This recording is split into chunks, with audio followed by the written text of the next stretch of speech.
Los periodistas.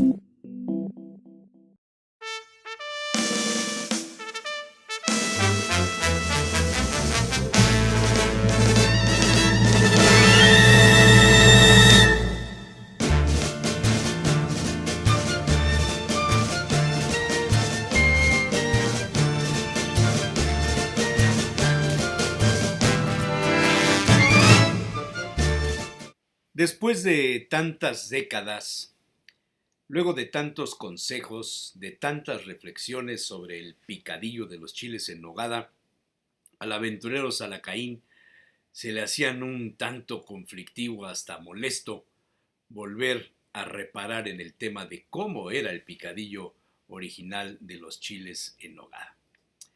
Sería la edad, le había dicho un amigo, o el desinterés, quizá por continuar intentando rectificar las recetas a la manera de como él las había conocido. Cuando le preguntaban sobre el tema, Salacaín tenía a la memoria una frase de la abuela cuando se refería a los chiles en nogada preparados por las vecinas. No son chiles poblanos, no tienen picadillo, tienen molidillo. Esto lo decía al referirse a la forma como habían sido rellenados los chiles, no siempre del tiempo.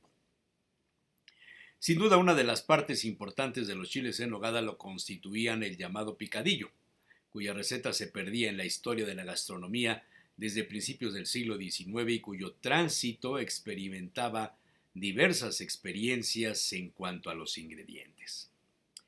Habría de precisarse el más cercano a las fechas, a la temporada de cuando el tal Agustín de Iturbide había pasado por Puebla y con ello haberse sembrado la receta del platillo imperial convertido en leyenda. No existió una receta formal para tal evento. Por tanto, solo queda la especulación de las recetas cercanas a las fechas y los diversos métodos como se preparaban los chiles rellenos desde mucho antes.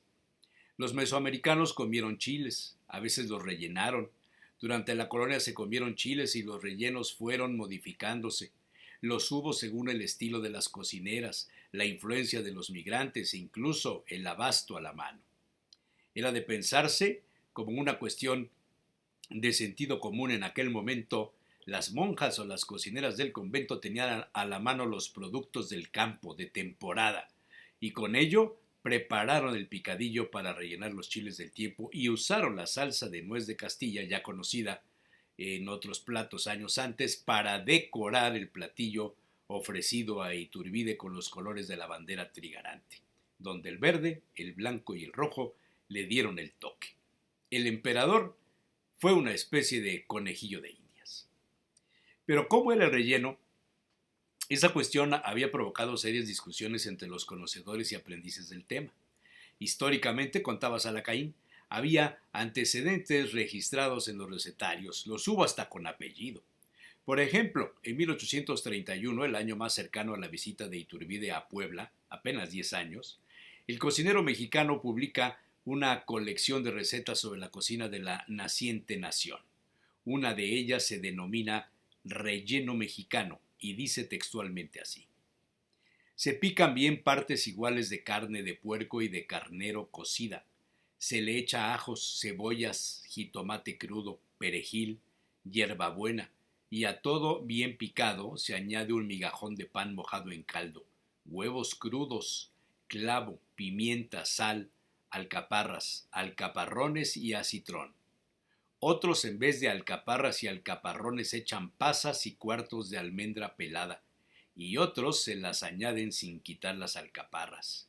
Queda sabroso, añadiendo también piñones. Hasta aquí la receta.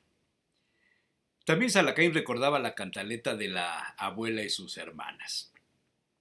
Se pican unos lomitos de puerco y se ponen a cocer. Cuando están cocidos se pica un poco de ajo y jitomate y se fríen. Se le agregan pasas, almendras, alcaparras, acitrón, aceitunas, manzanas, plátanos, choricitos. Todo esto picado se le agrega a la carne. Es de pensarse en los primeros rellenos como de oportunidad, ocasionales, con los ingredientes del día a la mano. Lo demás ha sido derivado de la experiencia y la sazón de cada familia. Quizá, citaba Salacaín, la parte más importante de hoy día para definir un buen picadillo se fundamente en eso, en tener los ingredientes picados, no molidos. La carne de cerdo, preferentemente o mezclada con res, debe picarse, no molerse y menos deshebrada como algunos cocineros pretenden. Y en consecuencia, el tamaño de los cortes para la fruta debe corresponder estética y gastronómicamente al de la carne. Lo demás es sazón, es paladar.